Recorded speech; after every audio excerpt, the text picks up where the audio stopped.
আসসালামু আলাইকুম রহমতুল্লাহ। এইচএসসি পরীক্ষার্থী 2026 তোমাদের নতুন একটি ভিডিওতে স্বাগতম। তোমাদের বাংলা প্রথম পত্র বিষয়ের গদ্যের উপর একটি দুর্দান্ত ভিডিও নিয়ে এসেছি। তোমাদের ভালো লাগবে, তোমাদের পরীক্ষার অনেক কাজে দিবে। চলো ভিডিও শুরু করা যাক। প্রথম অধ্যায়, বাঙালির নব্য লেখকদিগের প্রতি নিবেদন। বঙ্কিমচন্দ্র চট্টোপাধ্যায় লিখেছেন। বঙ্কিমচন্দ্র চট্টোপাধ্যায়ের মতে কিসের জন্য লেখা উচিত নয়? যশের জন্য। বঙ্কিমচন্দ্রের মতে অর্থের উদ্দেশ্যে লিখতে গেলে কোন প্রবৃত্তি প্রবল হয়ে ওঠে? লোকরঞ্জন প্রবৃত্তি। বাঙ্গালার নব্য লেখকদিগের প্রতি নিবেদন প্রবন্ধটি কোন পত্রিকায় প্রথম প্রকাশিত হয়? বঙ্গদর্শন পত্রিকায়। কোনো লেখা প্রকাশের পূর্বে কতদিন ফেলে রাখার পরামর্শ দেওয়া হয়েছে? কিছুকাল। বঙ্কিমচন্দ্রের মতে লেখার মূল উদ্দেশ্য কি হওয়া উচিত? মানুষের কল্যাণ বা সত্য প্রকাশ। অলঙ্কার প্রয়োগের ক্ষেত্রে লেখকের উপদেশ কি? যেখানে অলঙ্কার নিজে থেকে আসবে না সেখানে তা বর্জন করা উচিত। কারো অনুকরণে লিখতে বঙ্কিমচন্দ্র নিষেধ করেছেন? অন্য কোনো লেখকের। যাহাদের লেখার শক্তি নাই তাহারা বঙ্কিমচন্দ্র কি করতে বলেছেন? লেখা ছেড়ে দিতে বলেছেন তাহাদের। কাব্যের ভাষা কেমন হওয়া বাঞ্ছনীয়? সরল ও স্পষ্ট। বঙ্কিমচন্দ্র চট্টোপাধ্যায়ের ছদ্মনাম কি? কমলাকান্ত। প্রমাণ ব্যতীত কোনো কথা লিখিবেন না, এটি রচনার কোন গুণকে নির্দেশ করে? সত্যনিষ্ঠা। বঙ্কিমচন্দ্র চট্টোপাধ্যায় কত খ্রিস্টাব্দে জন্মগ্রহণ করেন? 1838। দ্বিতীয় গদ্য অপরাজিতা লিখেছেন রবীন্দ্রনাথ ঠাকুর। প্রথম প্রশ্ন, অনুপমের বয়স যখন 25 তখন সে কি পাশ করে? MA pass. অনুপমের অভিভাবক আসলে কে ছিলেন? তার মামা। হরিশ কোথায় কাজ করত? কানপুরে। কল্যাণীর বাবার নাম কি ছিলেন? শম্ভুনাথ সেন। কল্যাণীর বাবা পেশায় কি ছিলেন? ডাক্তার।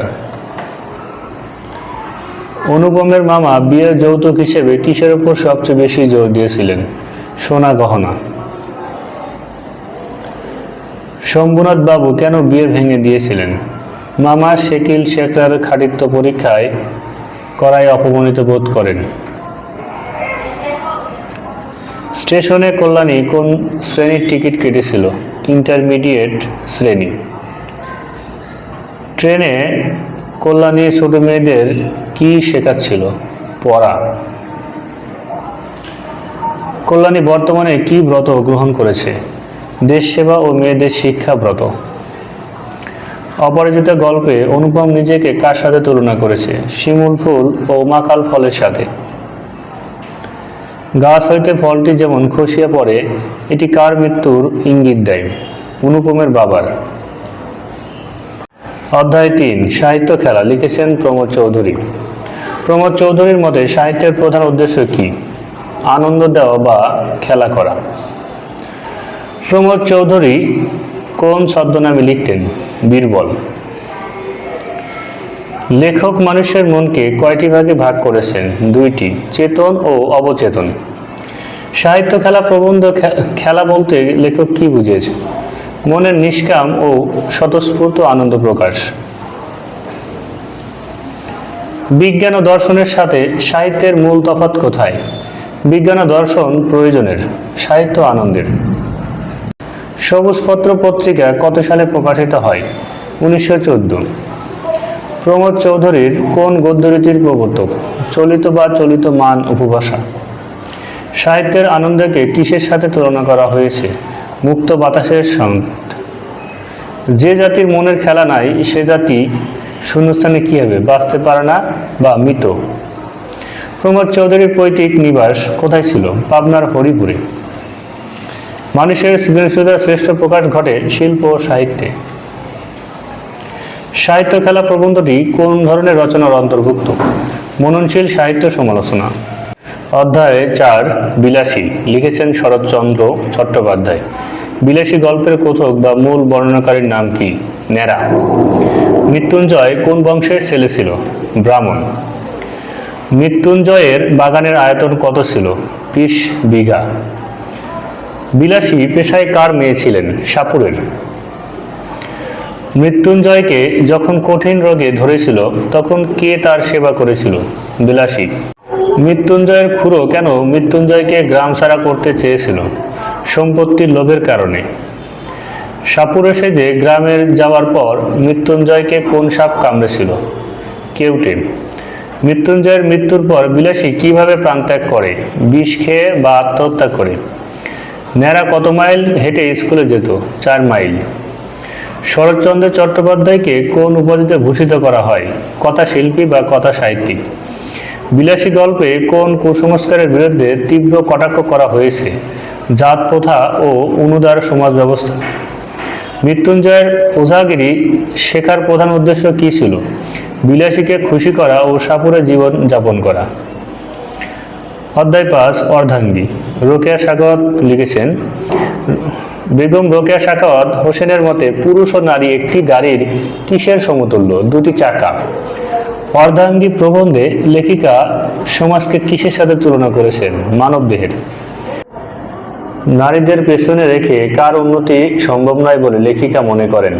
সমগ্র জাতির বা পুরুষের। লেখিকার মতে নারীদের বন্দিদশাকে কি বলা হয়েছে? মানসিক ও সামাজিক পঙ্গুত্ব। সেকালের পুরুষরা নারীদের কেমন দেখতে পছন্দ করত? অবলা, নরম ও পরনির্ভরশীল। বেগম রোকেয়া কোন শিক্ষা প্রতিষ্ঠান প্রতিষ্ঠা করেছিলেন? Sakhawat memorial girls school. কন্যাগুলিকে উপযুক্ত শিক্ষা দিয়া ছাড়িয়া দাও, উহারা রোকেয়া কি করতে বলেছেন?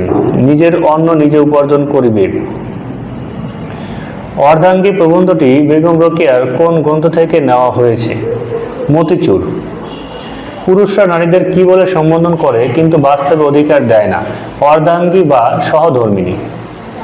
বেগম রোকেয়ার জন্ম কত সালে? 1880 সালে। রোকেয়ার মতে প্রকৃত স্বাধীনতা কিসের মাধ্যমে অর্জিত হয়? শিক্ষা ও অর্থনৈতিক স্বাবলম্বিতার মাধ্যমে। সমাজে নারীর অবস্থা পুরুষের চেয়ে কেমন ছিল? অবনত ও অধীনস্থ। অধ্যায় 6 যৌবনের গান লিখেছেন আমাদের জাতীয় কবি কাজী নজরুল ইসলাম। কাজী নজরুল ইসলামের মতে যৌবনের মূল ধর্ম কি? অন্যায় ও জরাকে ভেঙে নতুন কিছু গড়া। লেখক কাকে জীবন্ত, মৃত বা বাসি মরা বলেছেন? বার্ধক্যে আক্রান্ত স্থবির ও জীর্ণ মানসিকতার মানুষকে জীবন্ত, মৃত বা বাসি মরা বলেছেন। যৌবনের গান কোন ধরনের রচনা? অভিবাসন বা প্রবন্ধ। নজরুলের মতে কে কোনোদিন বৃদ্ধ হয় না? যার মন চিরতরুণ ও প্রাণবন্ত। এই প্রবন্ধে নজরুল কোন শক্তিকে আবাহন করেছেন? তরুণ বা যুব শক্তি। কাজী নজরুল ইসলামকে বাংলাদেশের কি বলা হয়? খুব কমন একটা প্রশ্ন, জাতীয় কবি। নজরুলের মতে প্রকৃত বার্ধক্য কিসের? মনের ও চিন্তার জীর্ণতার। যৌবন নামের পরশপাতর যাহার শূন্যস্থানে কি হবে? ছোঁয়া পাইছে সে ওমর। কাজী নজরুল ইসলাম কত খ্রিস্টাব্দে জন্মগ্রহণ করেন? 1899। যৌবনের গান প্রবন্ধে কোন গুণের প্রশংসা করা হয়েছে? গতিশীলতা ও অকুতোভয় চেতনা।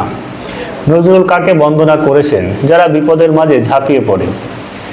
যৌবনই পারে। নজরুলের মতে যৌবন কি পারে? অসম্ভবকে সম্ভব করতে। অধ্যায় 7 জীবন ও বৃক্ষ। মোতাহার হোসেন চৌধুরীর লেখা। মোতাহার হোসেন চৌধুরীর মতে বৃক্ষ আমাদের কি শিক্ষা দেয়? নীরব সাধনা ও পরার্থতা। লেখক মানুষের জীবনকে কার সাথে তুলনা করেছেন? বৃক্ষের বিকাশের সাথে। বৃক্ষ ও প্রবন্ধটি কোন গ্রন্থ থেকে সংকলিত? সংস্কৃতির কথা। মোতাহার হোসেন চৌধুরী কোন আন্দোলনের সাথে যুক্ত ছিলেন? বুদ্ধির মুক্তি আন্দোলন। বৃক্ষের সার্থকতা কিসের মধ্যে নিহিত? ফুল ও ফল ফুটিয়ে অন্যের কল্যাণ করা।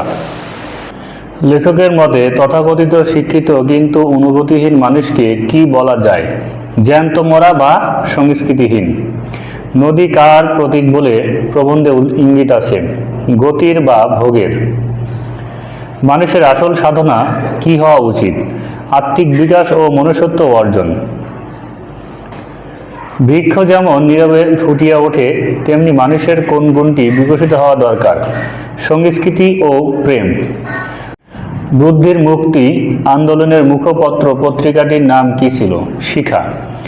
মোতাহার হোসেন চৌধুরীর মতে জীবনের শ্রেষ্ঠ রূপ কোনটি? ত্যাগের ও পরোপকারের রূপ। বৃক্ষ নিজের রস শোষণ করে কার বৃদ্ধি ঘটায়? নিজের কাণ্ড, ফুল ও ফলের। ভিডিও ভালো লাগলে চ্যানেলটি সাবস্ক্রাইব করে দেওয়ার অনুরোধ জানাচ্ছি। অধ্যায় 8, গন্তব্য কাবুল। সৈয়দ মুজতবা আলী লিখেছেন।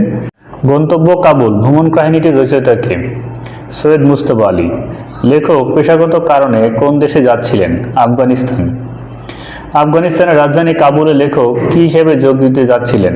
অধ্যাপক বা শিক্ষক। লেখকের এই ভ্রমণ কাহিনীটি তার কোন বিখ্যাত গ্রন্থের অংশ? দেশে বিদেশে। কাবুলে লেখকের প্রথম পরিচারক বা চাকরের নাম কি ছিল? আব্দুর রহমান। আব্দুর রহমানের শারীরিক গঠন কেমন ছিল? ভীমকায় এবং বিশাল আকৃতির। সৈয়দ মুজতবা আলী কোন বিশ্ববিদ্যালয়ের ছাত্র ছিলেন? বিশ্বভারতী। আব্দুর রহমান লেখককে যে চা খাইয়েছিল তা কোন পাত্রে তৈরি হয়েছিল? সমভারে। আব্দুর রহমানের বাড়ি আফগানিস্তানের কোন অঞ্চলে ছিল? পানশির বা পঞ্চশীর। লেখকের খাবারে আব্দুর রহমানের পরিবেশনের ধরন কেমন ছিল? অমিতব্যয়ী ও বিশাল পরিমাণের। সৈয়দ মুজতবা আলীর লেখার প্রধান বৈশিষ্ট্য কি? রম্যরস, পাণ্ডিত্য ও হাস্যরসের মিশ্রণ।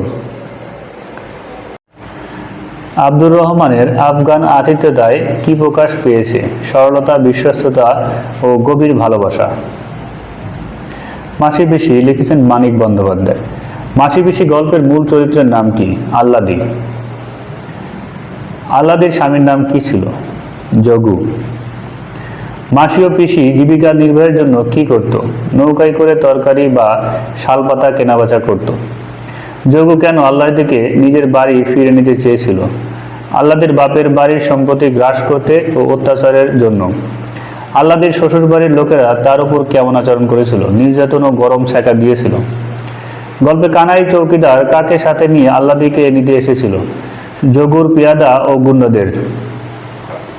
গুন্ডাদের হাত থেকে আল্লাদিকে রক্ষা করতে মাসি পিসি কি হাতে রুখে দাঁড়িয়েছিল? লাঠি ও দা। মানিক বন্দ্যোপাধ্যায়ের প্রকৃত নাম প্রবোধ কুমার বন্দ্যোপাধ্যায়। মাসি পিসি গল্পে কোন নদীর কথা উল্লেখ আছে?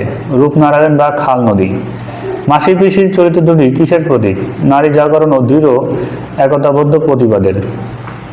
কৈলেশ গল্পে কার হয়ে মাসি পিসির কাছে ওকালতি করতে এসেছিল? যোগুর। আল্লাদি বর্তমানে কোন অবস্থায় ছিল? অন্তঃসত্ত্বা বা সন্তান সম্ভবান। কপিল দাস মুর্মুর শেষ কাজ। লেখক শওকত আলী। কপিল দাস মুর্মুর শেষ কাজ গল্পের রচয়িতা কে? শওকত আলী। কপিল দাস মুর্মু কোন সম্প্রদায়ের মানুষ ছিলেন? সাঁওতাল। গল্পের প্রেক্ষাপট মূলত কোন নদীকে কেন্দ্র করে আবর্তিত হয়েছে? টাঙ্গন। কপিল দাসের কাছে জীবনের সব ঘটনা শেষ পর্যন্ত কেমন মনে হতো? একটার সঙ্গে আর একটা মেলানো। ছেলেবেলায় পানিতে তলিয়ে যাওয়ার সময় কোন পাদ্রী কপিল দাসকে শাসিয়েছিলেন? ম্যানুয়েল পাদ্রী। জোরদার ও মহাজনেরা সাঁওতালদের কাছ থেকে কি কেড়ে নিচ্ছিল? ভিটেমাটি ও চাষের জমি। অন্য সবাই কপিল দাস বুড়োকে কি বলে খ্যাপাতো বা অবজ্ঞা করত? তুই বুড়ো মানুষ হে মোড়ল, তোর কিছু করার নাই। কপিল দাসের মনে সংসারের অনেক গভীরে কেমন স্রোত বয়ে যাওয়ার অনুভূতি হতো? শান্ত, ধীর এবং নিরবচ্ছিন্ন। কপিল দাস মুর্মুর শেষ কাজ গল্পে কোন চেতনার বহিঃপ্রকাশ ঘটেছে? জাতিসত্তার অস্তিত্ব রক্ষা ও অধিকার আদায়ের শেষ সংগ্রাম। শওকত আলী তার কোন উপন্যাসের জন্য সবচেয়ে বেশি বিখ্যাত? প্রদেশে প্রাকৃত জন। সাঁওতালদের বিদ্রোহের আগুন কার বিপক্ষে জ্বলে উঠেছিল? শোষক মহাজন ও শট জোরদারদের। কপিল দাসের শেষ কাজ কি ছিল? বয়সে তোয়াক্কা না করে নিজ জাতীয় জমির জন্য শেষ লড়াইয়ে সামিল হওয়া। অধ্যায় 11, রেইনকোট। লিখেছেন আখতারুজ্জামান ইলিয়াস। রেইনকোট গল্পে কোন মাসের বৃষ্টির কথা বলা হয়েছে? শ্রাবণ মাসের। নুরুল হুদা কোন কলেজের রসায়নের শিক্ষক ছিলেন? সরকারি গ্রাফিক্স আর্টস কলেজ। মিলিটারি ক্যাম্পে নুরুল হুদাকে নিয়ে যাওয়ার জন্য কে এসেছিল? পিয়ন ইসাক। নুরুল হুদার শ্যালক মিন্টু কি করত? মুক্তিবাহিনীতে যোগ দিয়েছিল। মিন্টু রেইনকোটটি গায়ে দেওয়ার পর নুরুল হুদার মধ্যে কিসের সঞ্চার হয়? সাহস ও দেশপ্রেমের। প্রিন্সিপাল ডক্টর আফাজ আহমেদ কোন শহরের লোক ছিলেন? পাকিস্তানি দোসর চাটুকার। রেইনকোট গল্পে কোন নদীর ব্রিজের উপর বোমা ফেলার কথা উল্লেখ আছে? বুড়িগঙ্গা। ক্র্যাকডাউনের পর থেকে পিয়ন ইসাক কোন ভাষায় কথা বলা শুরু করে? উর্দু।